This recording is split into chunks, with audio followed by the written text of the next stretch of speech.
You're listening to the Tony Kinnett Cast on 93 WIBC. WCYTV. Here on the Daily Signal. Good evening, ladies, gentlemen, and they, them, people in therapy everywhere. It's the Tony Kinnett Cast here on the Daily Signal, nationally syndicated first on 93 WIBC.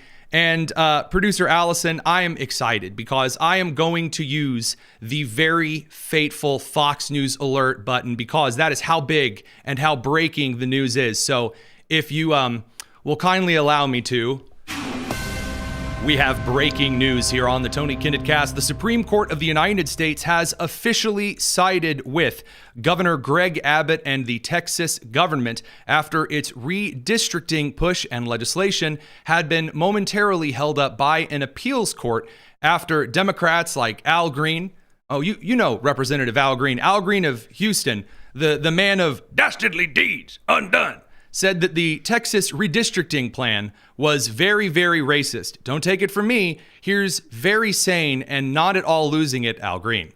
What's happening in Texas is invidious discrimination. It is racial. My dear friends, it is racist. It is. This was Al Green back during the emergency Democrat Texas legislator flight to Illinois. You'll remember the totally not gerrymandered state of Illinois. But besides looking like he does here, as though he has smelled stinky socks in the dryer, Al Green, we'll let him continue. He says it's racial, it's invidious, it's insidious, it's NVIDIA stock falling slightly on the stock market. And we have to say it. Yes. We have to say it. Yes. That's what it is. I know it when I see it. I know it when I don't think you should say I know it when I see it with your eyes closed. Also, I do like that they don't think it be like it is, but it do reference there. So a really rough time. Now, we got a lot of news, so let's dig right into the text of the bill. At the moment, Texas is not only allowed to redistrict with a map for 2026, Texas is allowed to use the GOP favorable congressional map that it put forward that in a key way eliminates racial voting districts that were set up based on racial lines in the state of Texas prior. So there were districts like Jasmine Crockett's, for example, which were set up along racially segregated lines. The Supreme Court ruled you can't do that. And also, we find Texas political map not to be a racist redistricting, which is what the legal challenge had suggested, what the appeals court had softly said we're not quite sure on. The Texas legislature passed a map that the Supreme Court says just appears to be indisputably, that would be the word used, quote, indisputably driven by the pursuit of partisan advantage, as opposed to impermissible race-based goals. Now, there are a couple of people running on social media right now saying, well, then this means that Gavin Newsom's map is also fine. And the answer to that would be, yeah, likely, except California's districting maps are becoming more racially isolated, whereas Texas congressional maps are less racially isolated. They are more racially integrated. They are drawn along economic lines. They are drawn along industrial lines. And we'll talk about that with Turning Point Action in a little bit here because we're currently having a nice 3-stage fist fight, smackdown food fight here in the state of Indiana. But most important is the dissent, because Ketanji Brown Jackson, Justice Kagan, and as Obama called her, wise Latina Sotomayor, got out there and issued one doozy of a dissent. You believe you said the dissent was how many pages long, producer Nick? Yeah, the dissent itself was written by Kagan, and it turned out to be 17 pages long. 17 pages long. At least in the format that I was viewing it in right. The document that now, was official. Now, the affirming, right, the side that sided with the majority, how many pages did you say the majority opinion was? 3. 3? So these three ladies, through Justice Kagan, whined for 17 pages. It's straight out of Friends. It's like when Rachel Green wrote her Why Ross Geller is a Bad Person letter, front and back. That's what this is. And here's what their dissent comes down to. It's a lot of academic, highfalutin, rootin' tootin' language. But, quote, clear error review is supposed to be highly deferential. The district court's finding that race predominated was at least plausible, and then in parentheses, actually rather compelling. end parenthesis, given massive direct evidence. Okay, you don't get to be extremely highly academic in your language and say, we found that, of course, suggesting race was a motivation was plausible, which, by the way, is an incredibly gross thing to say. We thought Texans were racist, is what she's saying there. In fact, it was really compelling that the Texans are racist, she said. And then she says, given massive direct evidence. You don't get to use fancy academic language and then turn around and like, given the really massive, huge, direct, solid, extremely big evidence that essentially she says Texas is really racist. Well, I mean, that's why we're dissenting, because it's clearly racist. It's as though your child is arguing why they need more cookies, but knows nothing about dinner time, nutrition, or that they've already had 5 cookies. That's what the dissent is. So we'll be keeping an eye on this. I'm sure that Justice Ketanji Brown Jackson, who is not only the most equity hire ever in Supreme Court history, but also seeks attention more than Jimmy Kimmel in blackface. So I'm not sure this is the last we'll hear from SCOTUS. I think the Voting Rights Act is definitely getting overturned now. With the 6-3 opinion on this, that's clearly in the works. Jasmine Crockett, whose address is now completely different. Her address is the same, but now her district has moved, putting her in a different district. She's done in the House. She will be running in the Senate. The good news is she thinks that by running a campaign exactly like Beto O'Rourke and exactly like Colin Allred, that'll supposedly work different this time. On to more excellent breaking news here. Brian Cole Jr., the man who was the suspect now of the January 6th pipe bombing, has been arrested by the Department of Justice. And I say now because there have been individuals who we have cited on the show who have suggested that by measuring someone's gait, the way they walk, by using super body analysis, it could be all of these other people. No, not at all. The suspect arrested this morning in a massive raid, Attorney General Pam Bondi announcing Brian Cole Jr. Here you go. Early this morning, Brian Cole Jr. was arrested and charged with placing the pipe bombs at the RNC and the DNC on January 5th, 2021. He has been charged with violating 18 U.S.C. 844, which is use of an explosive device. Yeah. I'm sorry. I don't mean to nitpick here. I do enjoy this. Like, he's charged with this exact thing, which, as we all know, is bomb making. It's like, oh, yeah. Anyway, aside from the officiousness, the best part, or I should say the two best parts of this, come from an amazing investigation by Luke Rosiak at the Daily Wire, who is the winner of this year's Dow Prize, a phenomenal investigator. And number two, that there's no reason that we should just now be getting around to getting this guy. And here's one of the reasons why. Here's Bondi talking about no new tips were found. We just actually investigated the pipe bomb. Amazing. We weren't allowed to talk about this through the whole Biden term of office, but all of a sudden... 4 long years. Let me be clear. There was no new tip. There was no new witness. Just good, diligent police work and prosecutorial work, working as a team along with ATF, Capitol Police, Metropolitan Police Department, and of course, the FBI. We are working every day to restore the public's trust. We hope that today is a significant step towards that progress. We'll share more information when we can and when it unfolds. I cannot stress enough how hard Director Patel and Deputy Director Bongino have worked for months to make our nation's capital safer and to make our country safer. I'd like to introduce now Director Patel. All right, so the key facts of the situation. The FBI and the Department of Justice reopened the January 6th files and said, okay, if we can track down the individuals out there who were near the Capitol, in the Capitol, around the Capitol, and we can find them in moments. Why couldn't we find this guy? So they looked up the footage and they found a guy named Brian Cole Jr.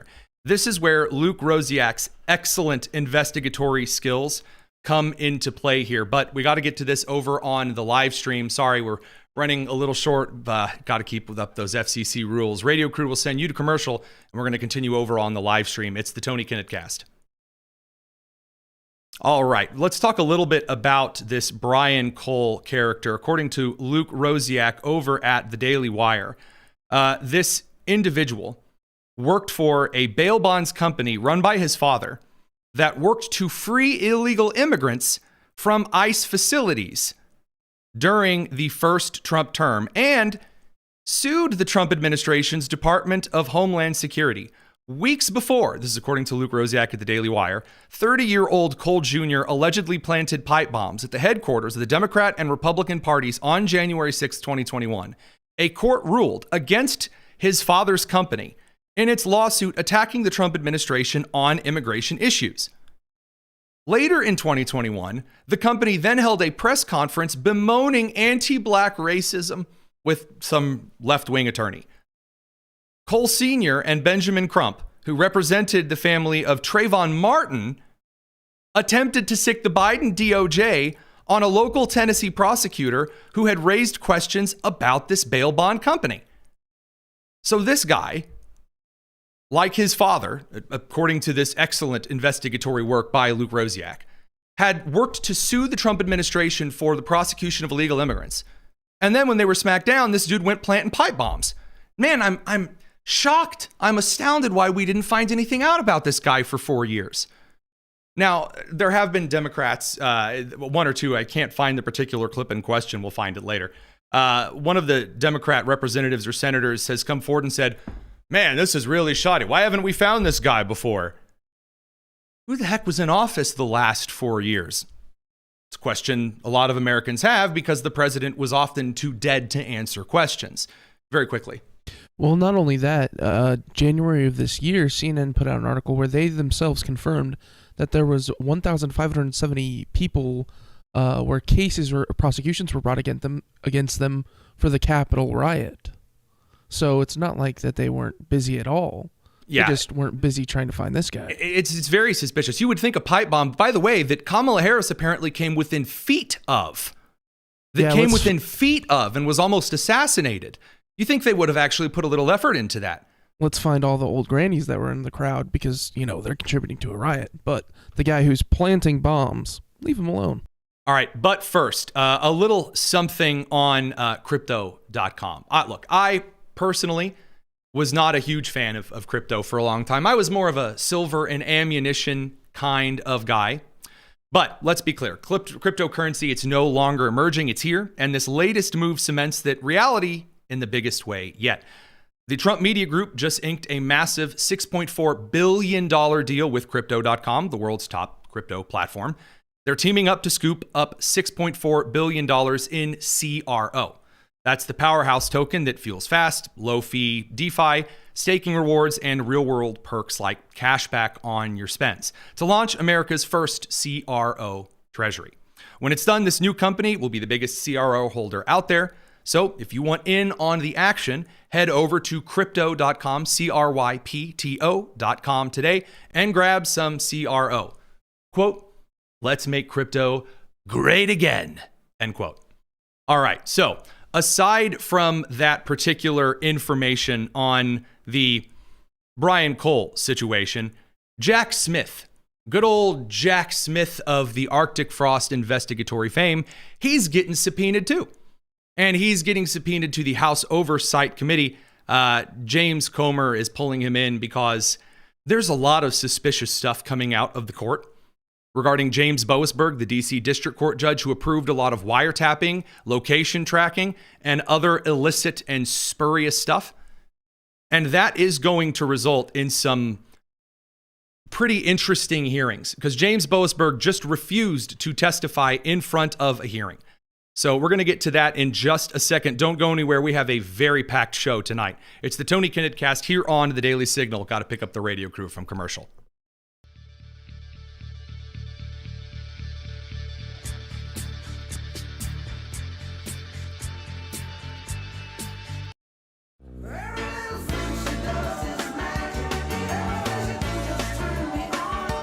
The Tony Kinnett Cast on 93 WIBC.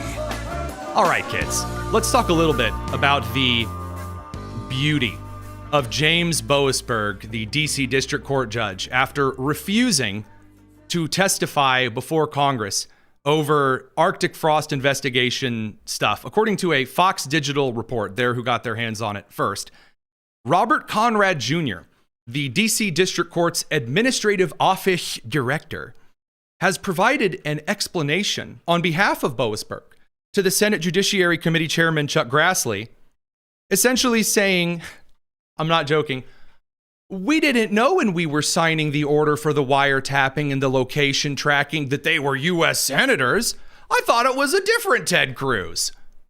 I mean, after all, there's so many Ted Cruzes out and about. I mean, there probably a lot of them live in Washington, D.C. part of the year and then in Texas the other. I thought we were going after the Zodiac Killer, Ted Cruz. I thought we were looking for the different Power Rangers. Who knows? So that's what his letter actually suggests. Check it out. The DOJ's request for gag orders, also known as non-disclosure orders, this was to AT&T to say, hey, don't let Senator Ted Cruz know you're tapping his phone. Quote, typically, the court does not attach the related subpoena. Rather, they identify the subject accounts by only a signifier, i.e. a phone number, Conrad wrote. As a result, the non-disclosure order applications would not reveal whether a particular phone number belonged to a member of Congress. Here's their argument. I didn't know that 318-555-3409 was Ted Cruz. I just thought that it was a number. I thought we were just doing a little bit of math. It's some weak arguments, and it has led to James Comer, head of the Oversight Committee, now saying, okay, Jack Smith, the guy who submitted these requests to James Boasberg, he needs to come do some testifying. Here's a subpoena.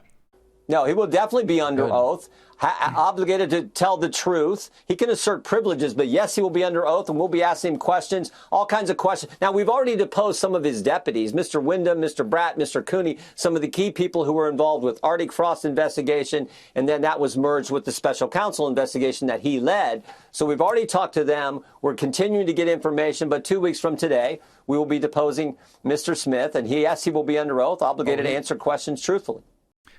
You can call this an IV because that goes straight into my veins. Producer Nick. If we're to follow this logic that Boasberg is presenting, how many cases has he just not cared enough to look into the details of, where he's just given law enforcement fiat control over private citizens' I will lives? also remind the boys and girls watching at home that Judge James Boasberg has granted stays and injunctions previously because a portion of the federal government, including the Department of Justice, was not being specific enough about the secondary and tertiary effects of policies against defendants. So, I mean, of course, pot calling the kettle black. Coincidences. I know. Let's get on to some other straight up nonsense. The Minnesota fraud situation is getting worse. And you can always tell when something is getting especially bad because Jake Tapper wakes up and decides to actually do a little bit of real interviewing. I mean, he's also kind of awful in it, but he starts out by asking Ilhan Omar a tough question, kind of. So here you go. More Minnesota difficulty situations here. First of all, federal prosecutors say 59 people have been investigated in these schemes so far. Americans at large stole tens of billions of forms of aid during the pandemic all over the country. Minnesota's fraud scandal stands out, according to federal auditors. What are you hearing from investigators right now? Well, I've been following the cases closely as they've gone through the courts, and we know that there are more indictments possibly coming. I think that number might go up to 73 is what I'm hearing. Okay. I love that. And she said, so what do you think about the fraud? That's a lot of fraud. And she says, I too have heard about fraud. I think that the numbers will go up. Yes, thank you, Charles Barkley. That's some excellent sport analysis right there. Can you shed any light on why the fraud got so out of control in Minnesota? This is a great question because what he thinks is that Ilhan is essentially going to do some people did something. That's what he's setting her up for, at least from my analysis. He might push back on that. But what he opens up the question for Americans, they want to know, well, how did the fraud get so out of hand? Because why are illegal immigrants who came into the country, why did they so quickly band together in this little Mogadishu area of St. Paul and just start slinging fraud out like hash browns at a Waffle House? I think what happened is that, when you have these kind of new programs that are designed to help people, you're oftentimes relying on third parties to be able to facilitate. And I just think that a lot of the COVID programs that were set up, they were set up so quickly that a lot of the guardrails did not get created. Oh, it's the guardrail. Okay, so here's what she's suggesting. She said, look, during COVID, we were trying to give money to people who need it. And that means relying, because we needed so much so fast, we started pulling on people who may be inexperienced. And sometimes when you're rushing to do things, there's not enough guardrails. So people might accidentally commit $1 billion in concentrated fraud to one specific part of the planet. Oh, guardrails. You know why we don't have guardrails for everything? Because in a common society, in a standard and just society, a high trust-based society, that's what a Western society is called, where implicitly I trust that you will act like a decent person. You trust that I will act like a decent person. It's not an honor culture. An honor culture believes whatever you can get away with, you get away with. The reason we don't haggle with each other here in Western culture and society is because I trust that you are going to give me a fair price. And then if I choose to buy or not, it is because I believe the goods in exchange of services is fair. In an honor-based society, you try to screw the other person by having a banter back and forth of, oh, well, my kids die like dogs in the street. Like, that's not something you say in a high trust society. But here in the Somali situation, they saw they could get away with it. And that's a really rough question. It has not just a lot of people on the left in dyspepsia today, but a lot of people on the establishment, open immigration, let everyone in, right? Where if they come in legally, then I guess it's fine.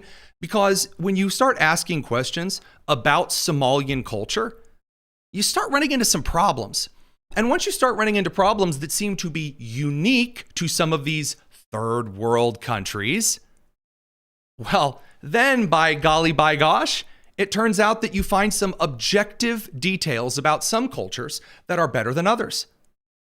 Interesting stuff. A white person from Somalia is likely to have some really awful cultural things about them in the same way that a black person in American culture likely doesn't have those same issues, but they flip it around on race. Here's Ro Khanna trying to flip this around really aggressively from California. Remember, he was Thomas Massey's good old pal, just trying to fight to secure the Epstein file release. Here's Ro Khanna trying to say, well, this is Trump trying to go Jim Crow. Donald Trump's threat to ban migration from, as he puts it, quote, third world countries is a return to a pre-1965 America when immigration from many nations was severely restricted. By the way, that is true. It is, in fact, President Eisenhower who deported people left, right, and center. Because during the First and Second World War, especially under Franklin Delano Roosevelt's horrible managing of everything, a lot of people came into the country illegally, and it was considered a national security threat by every major political party and subcommittee in the United States. Has nothing to do with Jim Crowism, but that's what he's going to paint it as. If Trump had his way, my parents, who taught me to love this country, would not have been welcome. Now that's a little bit of an interesting take here. My parents, said Ro Khanna, which taught me to love this country, love the United States, would never have come here. The issue Americans have is there appear to be a lot of migrants coming into the country, legally, illegally, who are not teaching their children to love and respect the United States. They are teaching their children to take advantage of the United States. And that is abhorrent and disgusting. Radio crew, we got to send you over to commercial. We've got more on Minnesota fraud and Tim Walz crying about being called retarded over on the live stream. It's the Tony Kinnett Cast. Don't go anywhere. All right, live stream crew, we'll leave Ro Khanna to sulk here for a moment. Because remember how Ilhan Omar just said, well, I was watching this from a distance, this fraud. Certainly those numbers will increase. Here's Ilhan Omar at the restaurant where the owner committed $250 million in fraud by raising money for starving children and then sending it to himself and Somalia. I'm sorry, I forgot. You don't speak Somalian. She says, I'm very happy to be here at Safari. As everyone knows, our young kids, estimating about a number around 20 million, who are school kids, only get their food from school. So we get a chance to create a law called the Meals Act, and she endorses this restaurant for providing a charity for children. Ilhan Omar endorsed the very operation that would become $250 million in fraud ripped directly from the mouths of hungry children. And by the way, you say, well, she's a representative. Of course, she's going to go endorse any charity at all. Here she is with the owner of the Safari restaurant, who was then convicted of that $250 million in fraud at a campaign event hosted at that restaurant for Ilhan Omar.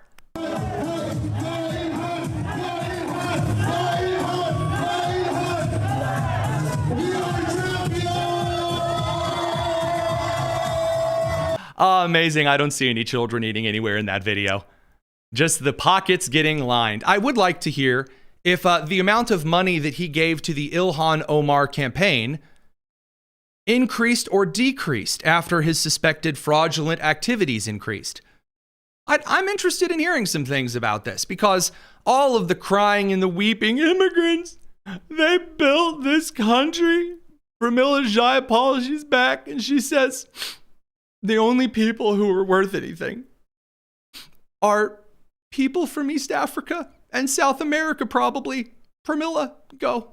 The majority of Americans across the country, regardless of political party, know that immigrants from all over the world, Somalia, India, wherever they're from, Latin America, Africa, that immigrants have built this country and make this country what it is today. Yes.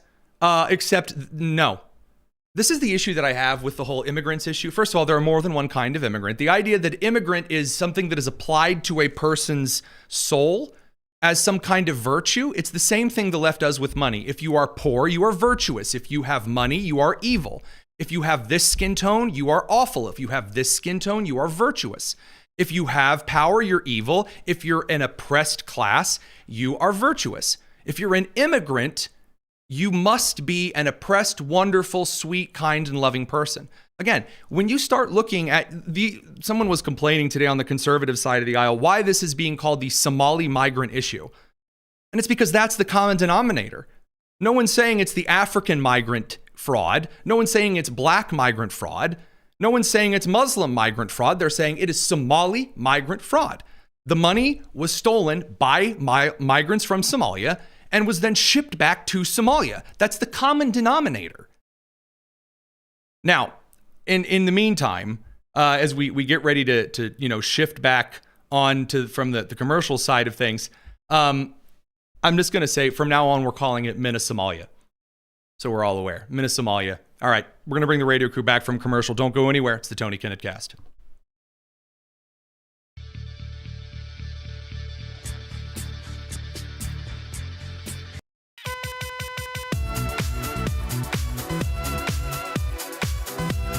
It's the Tony Kinnett Cast on 93 WIBC. Welcome back to the Tony Kinnett Cast here on the Daily Signal, where we have a lot of updates on the situation in Venezuela and the Southern Caribbean. According to multiple reports now, the Department of War has executed, not multiple sources, the United States Southern Command, SOUTHCOM, has announced that on December 4th, at the direction of Secretary of War Pete Hegseth, Joint Task Force Southern Spear conducted another lethal strike on a vessel in international waters operated by a designated terrorist organization. Intelligence confirmed the vessel was carrying illicit narcotics and transiting along a known narco-trafficking route in the Eastern Pacific. 4 male narco-terrorists aboard the vessel were killed. Now, does that sound as though the military is just winging missiles at fishing boats willy-nilly? Or does that sound exactly as precise as the strike video shows the missile was?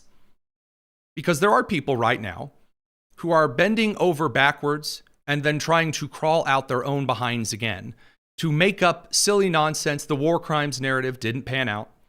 The allegations on Signalgate, they're trying to say, okay, well, Pete Hegseth didn't break the law when he talked in that Signal chat, but he violated policy, like HR policy.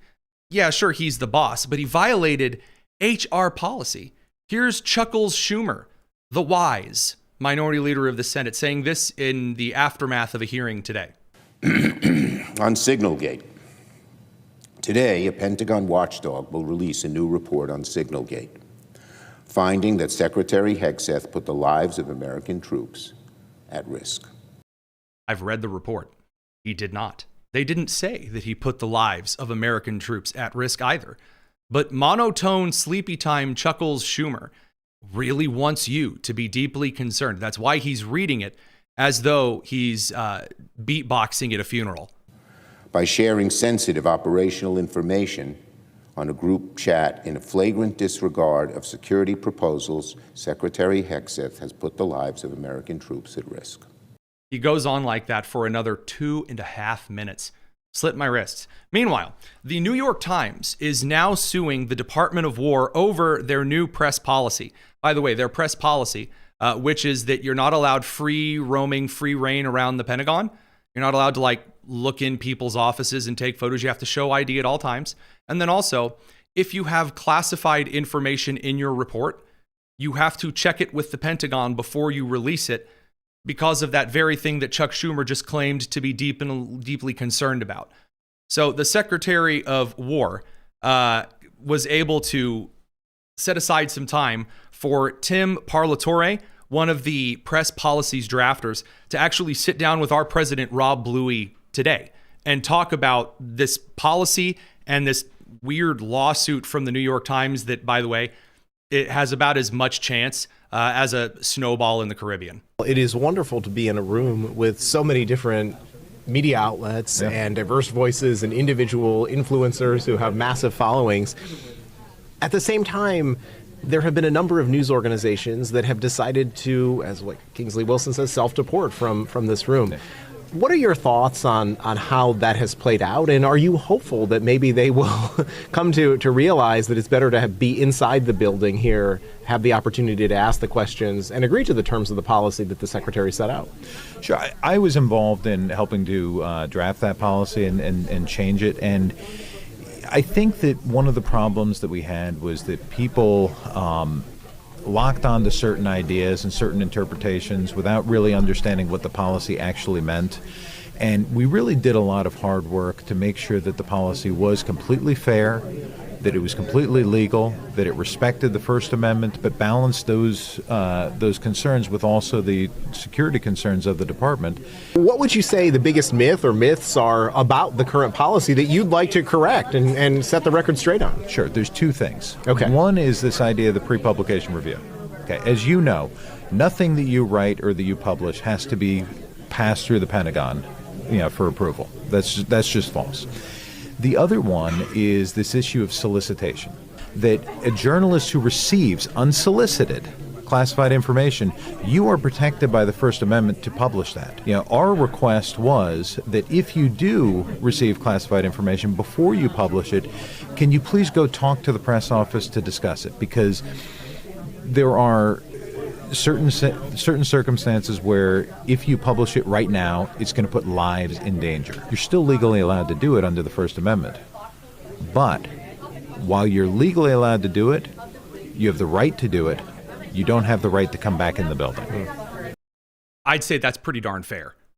I'm sorry. I know there are some of my journalistic colleagues who have a great unction, who have great dyspepsia, who really need to drink some Pepto-Bismol over this particular policy because they don't like the idea that the people are being asked, hey, if you get something that's really salacious and spicy, we ask that you just show us first.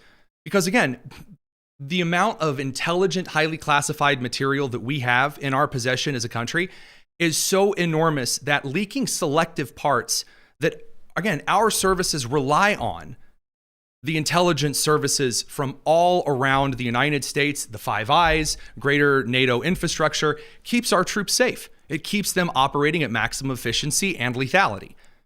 And so when you just take that and go, it's like, sure, you have your First Amendment right to take something unsolicited, someone leaked to you illegally, Senator Mark Kelly. But if you then take that and then release it without saying, hey, by the way, I'm about to reveal all of the troop locations in the, in this particular sea or body of water near a hostile power, well, then we may not invite you back in the building for additional press conferences, because you're making it pretty clear what it is that you intend to do with certain information and why. So we might have a couple of questions about that later. I do want to point out Trump is changing the policy slightly on Venezuela and making it clear that we aren't just going to sink boats that are launched by narco-terrorist organizations. We're going to go full Monroe Doctrine, or as I've heard it called, the Donroe Doctrine. That's, if you're operating let's say a drug procession, little convoy on land, we might get rid of that too. Mr. President, if a boat strikes, if it is found that survivors were actually killed while clinging onto that boat, should Secretary Hegseth, Admiral Bradley, or others be punished? I think you're going to find that this is war, that these people were killing our people by the millions, actually, if you look over a few years.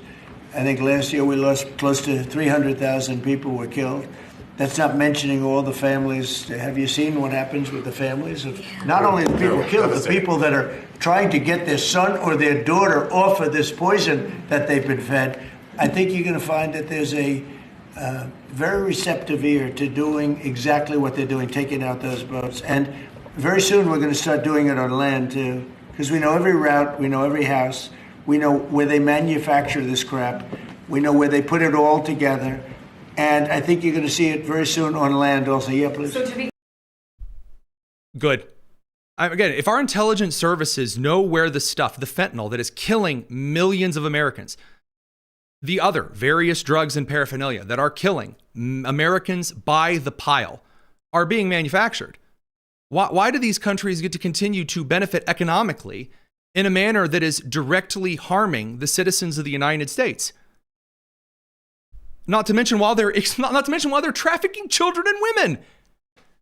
It does boggle one's mind. Now, I do want to talk a little bit about the amazing move by the Trump administration.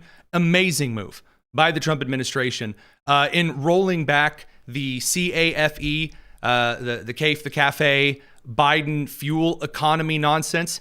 But I don't want to talk about that in too big of a rush. So radio crew, we're going to send you over to the commercial because we're going to have a big, excellent conversation with Turning Point USA Action on redistricting. Again, now the Supreme Court ruling on Texas means it is go time, and Indiana really might be the very last line of defense for the House. We're going to talk about why here in a second. Radio crew will send you guys to the commercial and catch you in a second. Continue on the live stream. All right, to the live stream crew, I want to take a moment here and answer a couple of really excellent questions that have come in. Normally, we don't do that during this time. The questions are too time sensitive. First of all, a big thank you to Glenn Gardner, who threw a $10 super chat. You guys don't have to donate money to the show. Very kind of you to do so. He said, great to be here to enjoy it live. Well, almost live. No, you're live, man. We're live. It's 7:44 and 50 seconds Eastern right now. So if you're watching when that time syncs up with a little offset, you're live, my dude. From Delpix, what's the difference between tax evasion and tax fraud? Tax evasion is when you simply do not pay your taxes and when you provide particular excuses as to why you're not able to provide certain services, or if you misrepresent certain facets of your income distribution. That's tax evasion. So if, for example, if I say, oh, this is a write-off, and then I kind of like group in certain things. Al Capone was guilty of tax evasion because he shuffled away parts of his payment of taxes that should have been under certain industries he was participating in by saying, oh, I'm not making any income at all. I'm not doing any industry. That's evasion. You can't not mark down certain kinds of labor. Number two, tax fraud is when you just lie on the forms very blatantly. When you try to suggest different amounts were made, different amounts of monies were made, different industries were at play than what were. This is if I were to say that a famous scene from The Simpsons in which Homer Simpson forgot to pay his taxes. And so they say they have 9 kids, 3 are disabled, and 1's a minister. That would be tax fraud. So a little bit of a breaker there. It changes on the corporate and the federal level because the larger amounts of evasion and fraud you do, the more they start to blend and intertwine, and it gets a little sticky depending on the jurisdiction. So that said, on to a question from Monica Pinkston Brock. The way that it used to be regarding the Pentagon and the press, why can't the press get that? Why can't we just go the way that it used to be?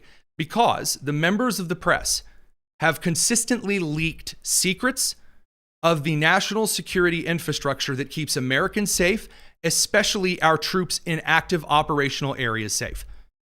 I will remind you that some of the details that, for example, that Edward Snowden linked led to United States assets being executed before they could escape, before they could get out of there.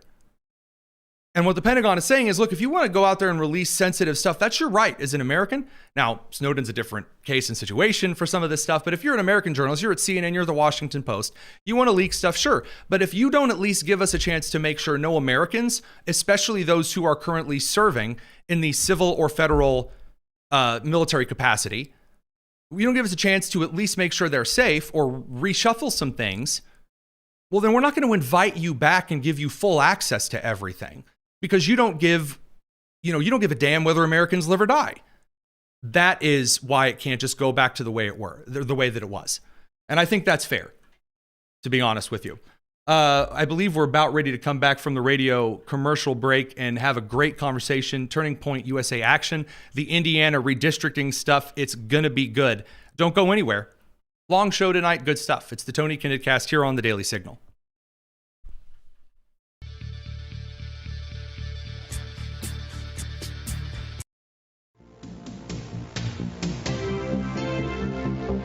It's the Tony Kinnett Cast on 93 WIPC.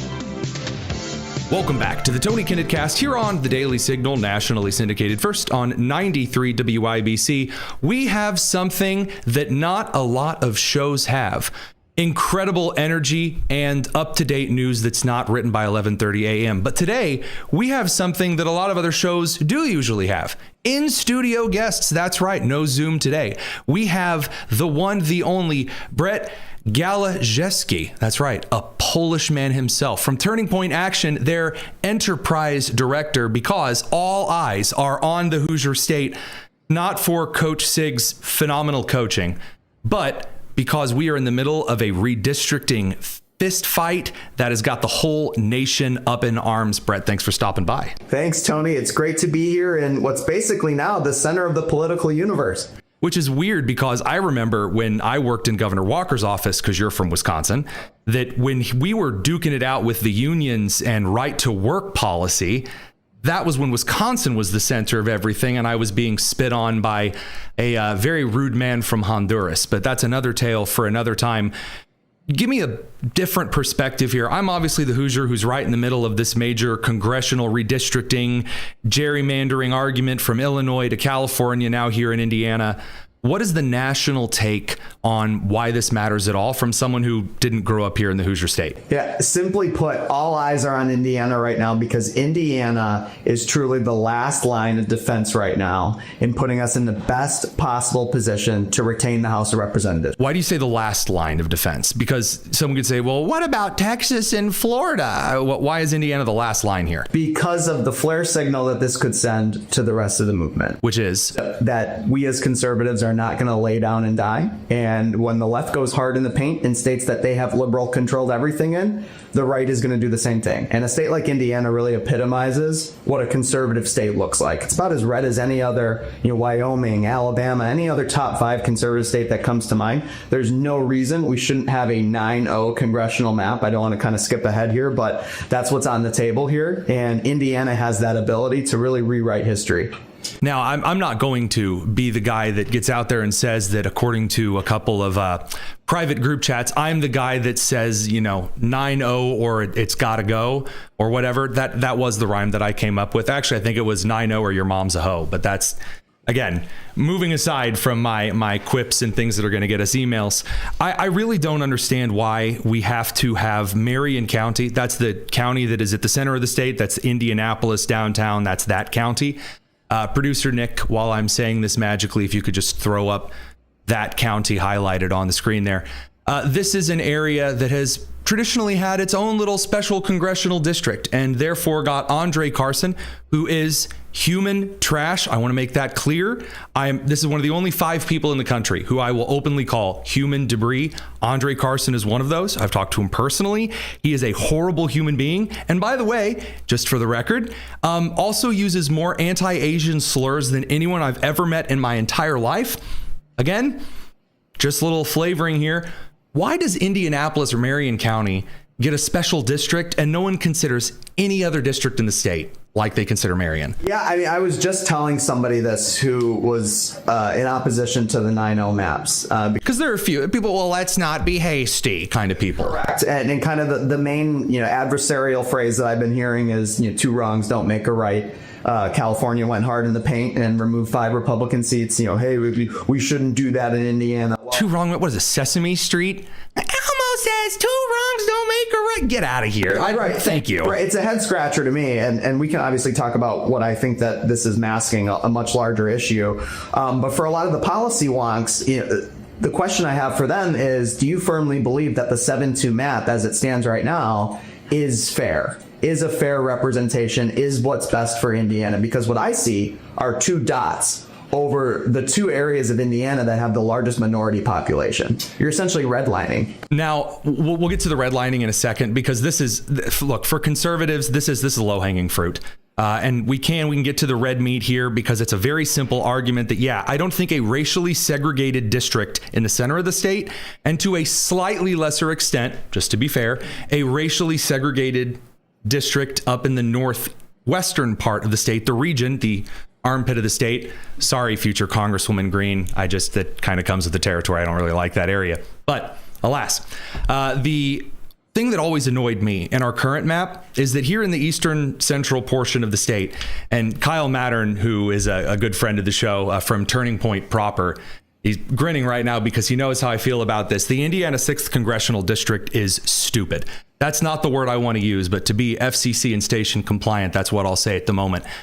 The 6th Congressional wraps around from where we are in the eastern central part of the state, from the edge of Ohio and between that and Indianapolis, and then swings down to Columbus, Indiana. Columbus, Indiana is a town, and Greenfield, Newcastle, Richmond, Indiana, they have nothing in common with Columbus. The economies are different. The population representation are different. The industries, the transportation, how they do their roadway taxes, how they do their county commissioner setup, their county council setup. They're 2 very different regions of the state. But because we have to keep the very, very important Marion County sacred, we get gerrymandered like Croatia, and I can't stand it. Yeah, I call it the Chicago doctrine. Ooh. If people who lived on the west and south side of Chicago, if they actually had the conversation with themselves someday and said, hey, this neighborhood's been impoverished for decades, unemployment rates are at an all-time high, this neighborhood, for lack of a better term, is awful. What's the common denominator here? Oh, well, it's that we keep electing Democrats. You would think that maybe one of these years the light bulb moment would occur and let's try a Republican now. Yeah. And so this is more so than we need to be able to retain the House of Representatives next year. That's the much broader national issue. The very local aspect of this is that we have an opportunity via now new maps that allow for Republican representation to instill prosperity into those 2 communities of Gary and central Indianapolis that haven't had that in literally decades. So, I mean, the new maps that are drawn, I've got some mixed feelings on, just in transparency's sake. The one that has been suggested right now is being passed as the final map that's going forward. Presto, stamp it, put it on T-shirts. And just because the state is voting on redistricting does not mean that right now it is voting to confirm this exact map. It's exactly how it's going to look at the end. And for the let's not get hasty. Wait just a minute, folks. This is where the dishonesty kicks in, and it really annoys me. They pretend that this is the map and it's the worst map that's ever been in the United States, and it's horrible and it's evil, and look how it fingers up through Muncie, Indiana. Oh no, it's horrible. It's dishonest. And from a national perspective, I got to ask, do you think that the rest of the country is seeing this, or am I just like screaming over here in a corner with a straitjacket on? Yeah, no, they're seeing it. And what they're particularly seeing, we're a generation that really embraces authenticity. And Turning Point has kind of the monopoly right now on the young conservative activist crowd. The word that as a guy who used to be a part of a former like competitor, if you'd call it that, lone conservative. Yeah, I mean, it is the authentic organization. It did kind of win us over. I appreciate you saying that. Yeah. And so what we're hearing on the ground from some of our best Turning Point activists is that, you know, these reasons that are being put out right now by some of these senators for not wanting to support the president and vote yes to the 9-0 map, it's not authentic. It's masking a much larger issue, and that's these people subliminally hate Donald Trump. So when Senator Boachek comes out and says that he doesn't want to vote yes to the map because he doesn't like the names that President Trump was particularly calling Tim Walz during the presidential election cycle, I don't personally buy that. I think that it's a subconscious hate for President Trump. That's just cowardly. I mean, I'll say this, and I do. So in all full transparency and clarity here, Mike Pence used to be my congressman, and I was his last appointment to West Point before he ran for governor. And before all of the stuff, he and I had a very good friendship. And from what I've gathered, the idea that this Senator Boachek, whatever guy, has suddenly come out and said, well, I was thinking about it until President Trump said the word retarded, and now I'm not. Get out of here. We all knew that you were a no to begin with. And the idea that he's going to then bring Mike Pence's name in and say, well, it's because I'm principled like Mike Pence. Like, first of all, Pence was always annoyed when someone would whip out a word. Again, regardless of what you think about the whole Trump and Pence dynamic, which is a totally different conversation for another time. The idea that he would hide behind these layers in order to not be pushed to explain why the current districts in the state need to remain, why we need a racially segregated district in Indianapolis, which, by the way, if the Supreme Court overturns the Voting Rights Act like we're expecting them to, Indiana's going to have to redraw its maps anyway, because Marion County is literally drawn along racial lines in its electoral map. Yeah, 100%. I'm sorry, I didn't mean to ramble so long at you. No. It's just, it touches a bit of a nerve hearing about that guy throw his son because of a comment that Trump said, oh, I'm going to change my entire state's policy and how it runs in the fabric of this country because Donald Trump said the word retarded. Okay. Yeah. So here's another obscure reason. By the way, this is just getting so irrational at this point. The reasons why senators are coming out in some statement. Yeah. One senator, I won't say her name, but Senator Lysing. Yes. I used to page for her, and I know her well. So you can say what it is that you'd like. It is my show. I'll go ahead and stamp it. So Senator Jean is a legacy member of the Indiana establishment cabal. Like I said, I used to page for her when I was in high school. Yes, continue. She's older. She came out recently and said that one of the reasons that she is a hard no on the 9-0 congressional maps is because a conservative activist group sent a text blast to her district urging them to call their senator and tell them to vote yes. And on that text blast distribution list was her 14-year-old grandson.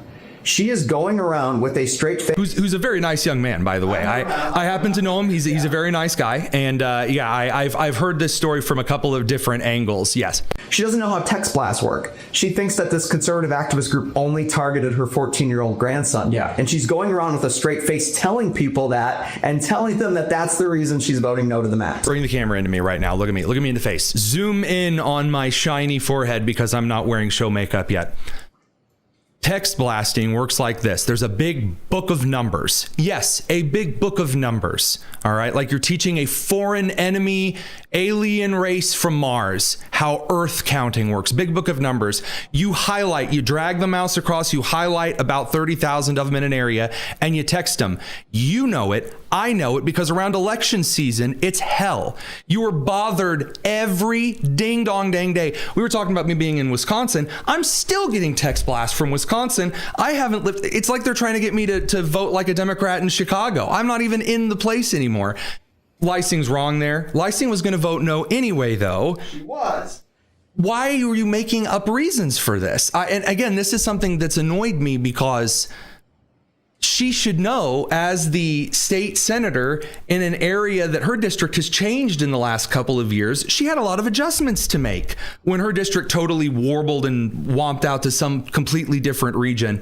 She should understand why redistricting is important, but she wanted to throw some excuses out because then some union or some PAC or some organization is going to call and send an angry message that she doesn't want to hear. Yeah, and we could talk about all day long how there are people in the Indiana State Senate who subconsciously hate Donald Trump and that this is the genesis of all of that. There's another element to this, and it's self-righteousness. We're hearing, so when I'm not doing the whole turning point thing, I sit on the state executive committee in Wisconsin. The equivalent here in Indiana would be the state central committee. Yes, we're hearing that high-level party officials here in the state of Indiana do not want to speak up against this because new district lines could mean that they might no longer be able to sit on state central and represent the old districts. It's volunteer. These are volunteer positions elected by Republican door knockers, Republican Party members, and they're worried they're going to lose their spots on state central committee, so they don't have a voice now in party leadership, endorsement of candidates, and party platform. This is what it's come to. I absolutely cannot stand this kind of nonsense because I happened to notice I spoke in Anderson, Indiana, a couple of weeks ago, and the first thing that this Republican group brought to order was that they could not find people to fill precinct committee chairs. We couldn't find people to fill the most core essential role in ensuring elections take place and they take place properly and legally in a contested Indiana city. Anderson, Indiana is in the middle of flipping from blue to red. It's a mess. But, oh man, what we're really worried about is some nonsense, not serious committee that's all volunteer anyway. That's what we're worried about. I can't stand that aspect of politics. It bothers me. Right now, I'm watching people already carve up my state and saying, well, I'm running for Congress. No, I'm going to run for Congress. I'm running for Congress.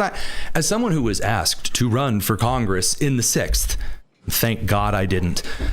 It just bothers me. People treat this area like it's full of cattle, and it's skeezy, you know, it's slimy. It just feels weird. I don't care for it. Yeah, I mean, so like there's a root of that problem too, the self-righteousness. The root of the problem with the pettiness and the tyranny reasons that we talked about is that the Mike Pence foothold is still very strong here. The root of the self-righteousness problem is that complacency has set in here in the state of Indiana. That is the biggest issue. This Republican Party doesn't have to do anything. They don't care why, but we're going to be in power, so why do anything? Just sit there and do nothing and rubber stamp junk, and that's why most of our state is run by the county commissioners. They're the only ones that do anything because they're the bureaucracy that is elected. And when I mean the bureaucracy, I mean like we've abdicated a lot of constitutional authority from Congress to the 3-letter agencies. We've abdicated a lot of local and state governance to the county commissioners. They hold a lot of the money, they hold a lot of the rulemaking power, and that's just the way it is because everyone else is lazy. And it's that complacence because, I mean, come on, the best the Democrats could put forward was the epitome of an annoying Karen for the gubernatorial election last year. Yeah, I mean, and this all goes back to the importance of, and I know that this is slightly off topic, but that trickle up effect that can exist in the Republican Party structure and the importance of becoming a precinct committeeman. You mean like what we've seen in Florida, what we have seen in Nevada, what we have seen in, believe it of not all places, Eastern Oregon.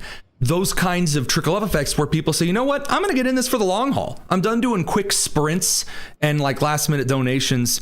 I'm sticking around.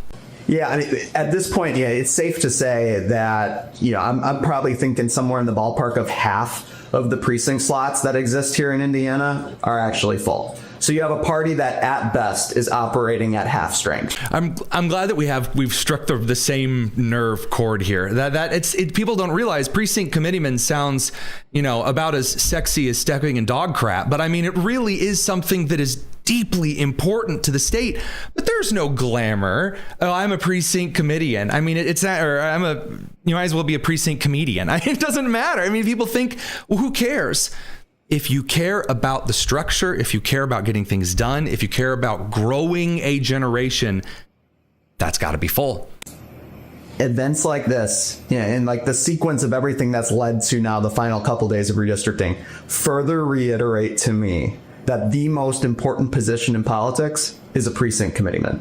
Effective precinct committeemen could have elected effective state central committeemen that are willing to speak out against this and put that necessary pressure on those elected officials that are voting no, and we might have a different landscape right now.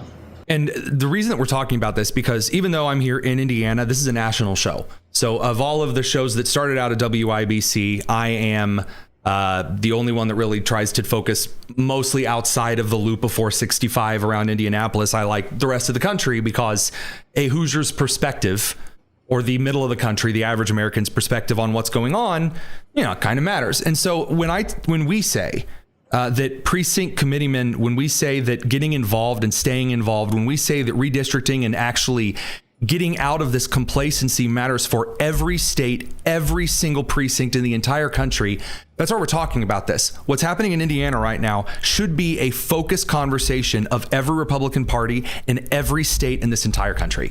Yeah, and in the instance that maybe the 9-0 map does not pass, it's a cautionary tale. That's what Indiana becomes. The consequences of becoming complacent. That when you are complacent, you lose. And I don't have a problem with leftist states going hard in the paint in states that they have leftist control in. California, Illinois, I mean, that's next door. They're weird, like training wheels, parking brake, clip-on handicapping, where we say, well, you need to play fair. And it's always only one side that's ever told to play with the rules of the board game, and the other is told, well, now, hang on, have you given up a portion of what you were elected to do today? Well, yeah, and to finish that thought, knowing what we know about Indiana's political makeup, having what I would consider to be a very conservative metropolitan area in comparison to other Midwestern metropolitans. South of the North and the north of the South. Correct. Yeah.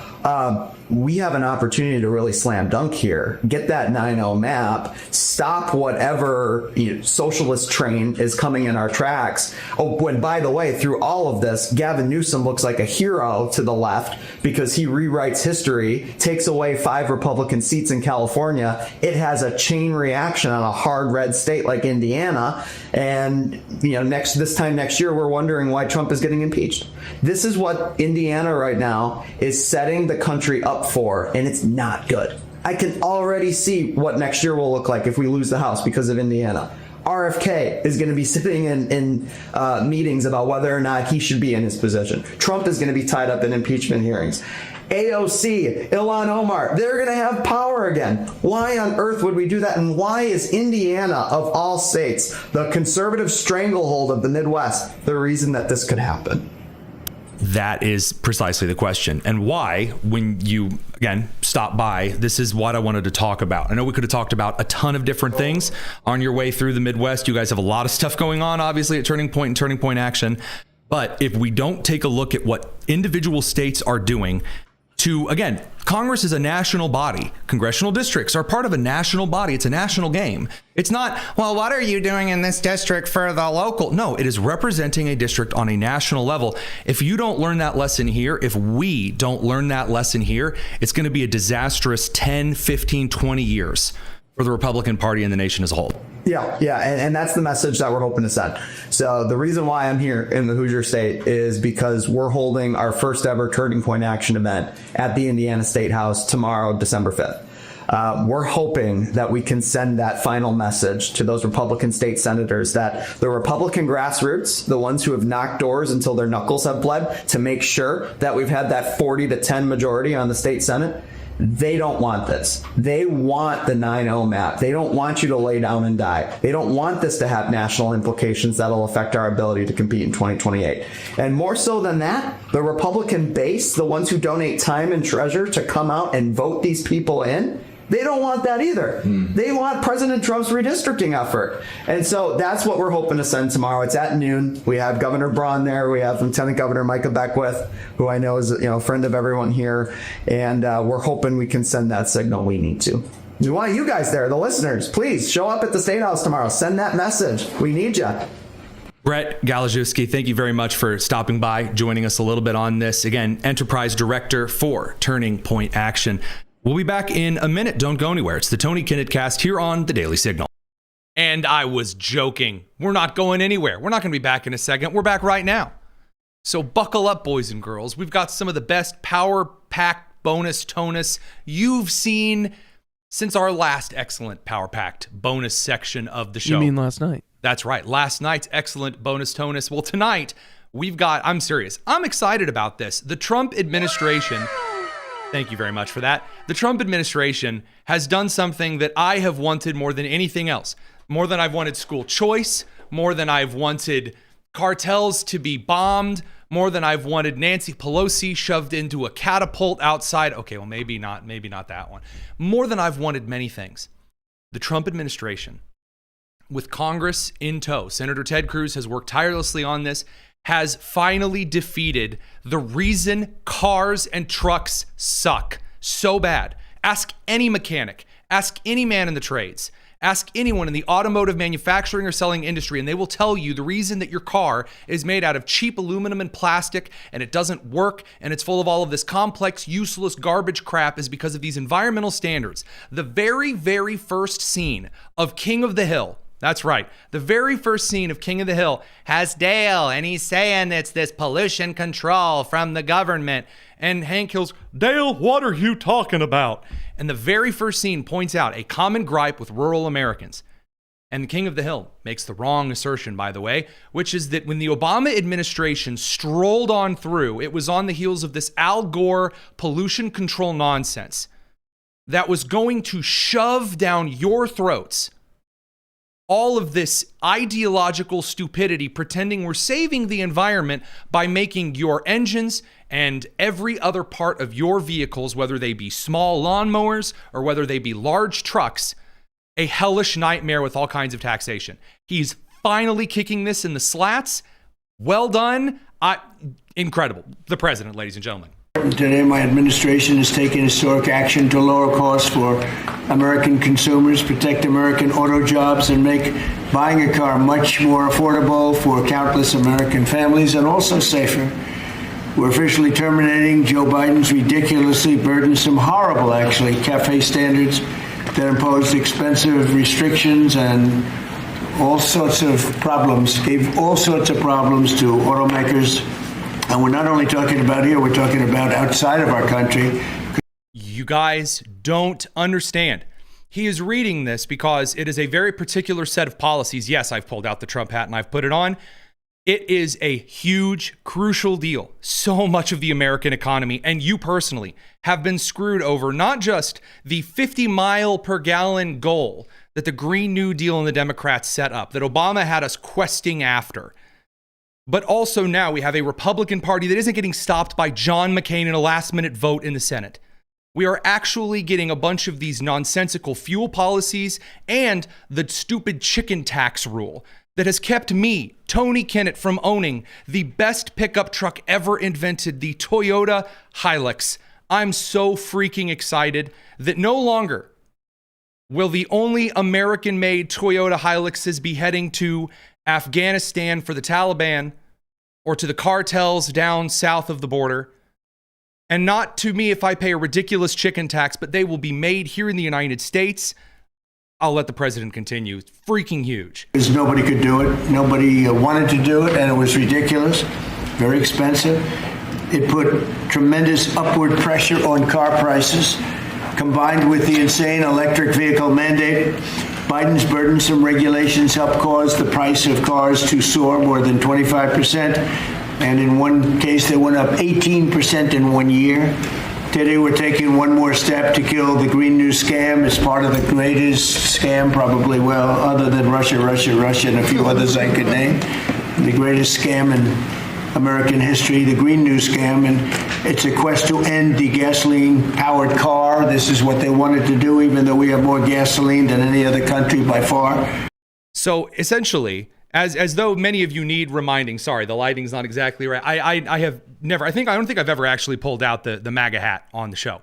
This is a moment that requires the MAGA hat because the Trump administration has not only ended so many of the useless rules, standards, and regulations created by the bureaucracy through the environmental protection agencies that were backed up by these mass injunction court decisions from judges that were shuffled on through by Chuck Schumer and before him Harry Reid that would not allow you to do certain things, that would not allow auto manufacturers to do certain things. The reason, and I spoke directly to the individuals at the picket line, at the UAW picket line in Allison Township, north of Detroit, Michigan, at the Ford Assembly Plant, who have been Democrats their entire lives. Red and yellow, black and white, all different colors of the two genders, both were represented. They told me that they didn't like Trump the way that he tweeted. They didn't care for Trump, that sometimes he got out there and said things that were a little too Republican for their taste. But he is the one who promised to end all of the crap that crippled Ford, that crippled General Motors. By the way, not just Obama crippling General Motors, but George W. Bush also crippling the auto manufacturers. The Trump administration has come forward and said the chains are gone. Huge. Now, I do want to point out again, the thing that makes me get out the great red hat is the ban on light trucks is over. The reason that every truck now is a big, massive dually that is useless. By the way, I drive a Toyota Corolla, as many of you know. I would love to own a classic, like Ford Ranger sized, Toyota Tacoma sized pickup truck that is new and not filled with computers and crap, because I actually would like to do some hauling and things. Not big major dually farm hauling. I'm talking like normal, regular guy want to own a pickup truck hauling.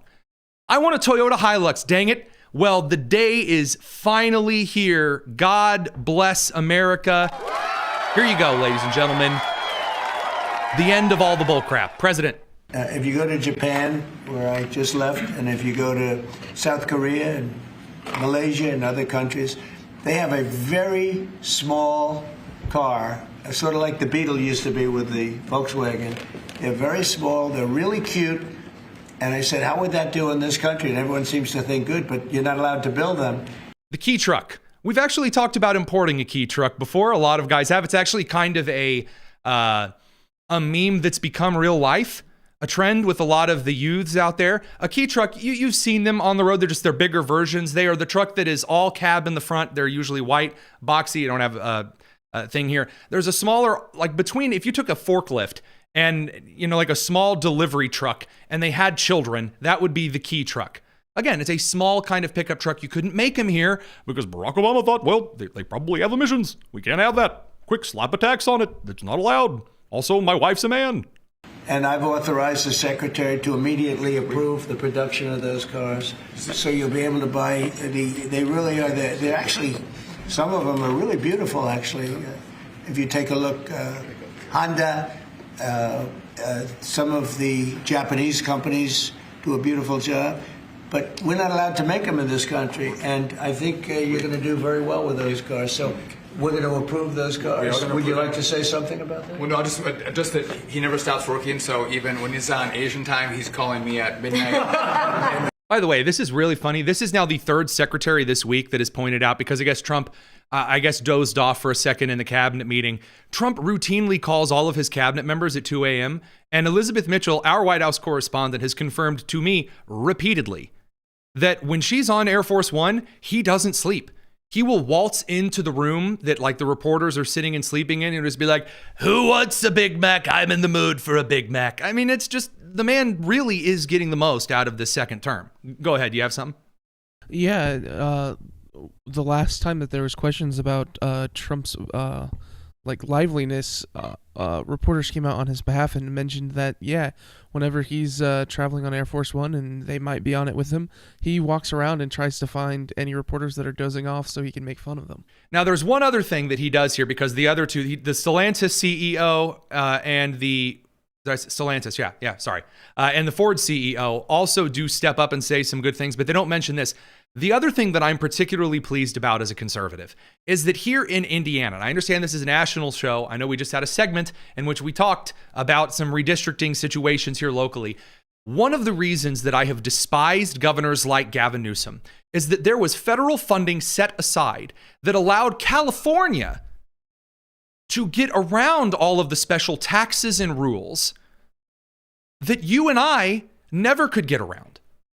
Essentially, the idea was that if I wanted to buy a car here in the great state of Indiana, there were extra taxes. If I wanted to buy a truck, extra taxes, all of the transport tax, all the extra gas taxes. But because California and their electric vehicles were just so special, they get extra little bonuses and treats and wonderful stuff. This is part of the thing that got Trump in a little bit of a falling out with Elon. Because Elon's like, well, I still want some of those special deals for Teslas. And Trump's like, no, you will have to compete alongside Ford and Honda and et cetera, and on and on and on. Let's all the car companies. You have to compete alongside everybody else. Them's the rules. You don't get a special privilege because you're cranking out an electric car with a big honking lithium-ion battery. No. That is a good thing. That doesn't unnaturally benefit the auto unions. That's not a kickback. That's not a subsidy. That's saying all of these restrictions, they're gone. You want to make a car? Awesome. Neat. You got to put it on the market. It's got to pass safety standards, but no longer does it need to be considered an exercise drink for Greta Thunberg to be considered automotive fuel here in the United States. Ethanol has a lot of uses. Corn has a lot of uses. None of it needs to be in the position of some type of gasoline requirement for certain states and jurisdictions. It's ridiculous. And again, obviously the automakers agree. Ford, who's investing like $5 billion in new construction into the United States, is obviously very pleased about this. We were number 2 last year in EV sales. We were number 3 in hybrid, and we're the leading brand for combustion. We believe that people should be able to make a choice, as you said, Mr. President, and we will invest more in affordable vehicles. This allows us to invest in affordable vehicles made in the U.S., which we will take the lead on, and will allow us to make vehicles more affordable. This is what the man is saying. Listen clearly. We've said this on the internet with the youths. Seriously, just to kind of get into the mental mindset of a lot of millennials and Gen Z here in a useful way. The common post that has been reposted and shared, screenshotted and shared again ages, producer Nick, you know the one I'm talking about, is like the ideal dream design car. Not a lot of electronics. It's extremely simple. It's very, very basic. It's like a lot of you who are tuning in, your first vehicle, how simple it was, how well made it was. It didn't have a lot of bells and whistles. It didn't need them. Doesn't have 846 buttons across the dash. It drives. It's got cruise control. Shout out to Perfect Circle. It's got all of the excellent features that make it fun to drive. It doesn't need a motorized this over here and buttons that activate this computer system that goes out every 3.5 weeks. No. It's just a simple vehicle. There's not special valves and cramps and crimps on the engine system itself that keep you from being able to drive. You have to replace all these various hoses because that reduces some of the emissions. No, simple. It's what people have wanted for a long time. You want to address affordability, as the buzzword is these days. That's how you do it. Open the market, release the barriers. The next thing the Trump administration should do is essentially hold states that have major restrictions on housing and building development hostage on federal funding until they release those restrictions. You want to build a new house? You want to build an apartment building? You want to build a new structure? Then build it. All of these restrictions on the automotive, on the housing industries have made things expensive and they suck. Those are Democrat policies. Stop it. Huge win. And by the way, what the Ford CEO said was correct. What the Stellantis CEO, obviously Stellantis makes a lot of electric vehicles. I've ridden in a couple of them. They're interesting, newer auto manufacturing company. What he says is true. I don't care. You want to get an electric vehicle? There's a lot of good reasons for it. The Tesla driving computer system for automatic driving. Kyle Mattern was in the studio a little bit earlier. He drives one. He enjoys the automated driving systems on it. It's really cool. If you want to get that out there and compete, cool. But the idea that you get special treatment because, well, electric vehicles are really important. No. Here was the Stellantis CEO. Oh, sorry. Producer Nick says they're very, very old. My bad. Here you go, Stellantis. Mr. President and Secretary, all the important lawmakers here, competitors, today is the victory of common sense and affordability. We're very proud of Ford to be the #1 auto producer in our country. 80% of the vehicles we sell here we make in our country. Oh, wait, hang on a second here. Sorry, we'll get the Stellantis CEO. No, they formed in 2021 from a merger of Fiat, Chrysler Automobiles, and the PSA Group. So, okay, I wasn't crazy. I was like, I know that I haven't seen. All right, we'll let the CEO speak here. You know, have a brand new car as opposed to a car that maybe isn't so great, and so you car companies start thinking about that. I think it's going to be a tremendous market. Please, would you like to say something? Thank you, Mr. President. It's a great day for us at Stellantis today because it's the day where we see CAFE regulation reconciled with real customers' demand. That's why at Stellantis we decided to invest to Jeep, Ram, Dodge, and Chrysler $13 billion in the next 4 years, increasing production by 50%, delivering to the market 5 new vehicles, and creating 5,000 additional jobs. That's because we believe in what you, Secretary Duffy, and all your team is doing in this country. Now, what was the prompting for this? This is one thing I want to parse. There are two things, and they both deserve to be talked about. Number one, Trump talking about the automotive tariffs. There is some incentive, as we've already seen from the foreign investment with, for example, Honda and Toyota, in moving manufacturing to the United States, because if you move to a foreign land and use cheap labor, then we're going to put a tax on your cars because you're screwing over Americans one way or the other. That's one conversation. That brought some to the table. What also appears to have brought a lot of American auto manufacturers to the table is reducing the restrictions once you're here. Here's the thing. If you have ever been invited somewhere as a guest and you get there and it sucks, it really ruins the quality of the invitation. Once the auto manufacturers have been brought back to the United States, it needs to be a good place for the manufacturer to operate. And I'm like you, well, why wouldn't you want to be in the United States? You should want to be. It's a wonderful place here. I agree. But Delaware should not be the only state corporations want to go to become incorporated, because Delaware has some lax corporate policy laws that bring a lot of those people in. Funnily enough, Joe Biden squeezed his way into that with a lot of credit card companies. That's why he was so well liked in Delaware. It's another topic for another show. But regarding the Trump administration and getting rid of CAFE, I've heard it pronounced multiple ways today, which confuses me because clearly CAFE would be the easiest way to pronounce it, is a huge win for the American people. It is enormous. Scalping governmental regulation is a very, very, very good thing. Very good thing. All of these bureaucratic agencies, I have yet to find a single sweeping action by an, maybe I should say, civilian-focused alphabet agency. So not talking about the law enforcement, but like a civilian-focused agency in the government. I have yet to see a single sweeping action that has been done that has improved the American economy and culture. Not a one. When the academics get in there and start making decisions for you, things go left, no pun intended, really quickly. All right, one last little bit of bonus before we're done, because I didn't get to share it during the show. Minnesota Governor Tim Walz is very, very upset. Why is he upset? Not just because President Trump called him retarded, severely retarded, apparently, but the governor of Minnesota has also now been receiving greetings out and abroad in public. And this is a broken man, ladies and gentlemen. True. This creates danger. And I'll tell you what, in my time on this, I'd never seen this before. People driving by my house and using the R word. One more time. And I'll tell you what, in my time on this, I'd never seen this before. People driving by my house and using the R word. They won't stop. They're driving by my house and they're like, hey. These 12-year-old kids, they're sitting outside my house. They're riding their bikes and going, and calling me retarded. Hey, do we need to slow down or you?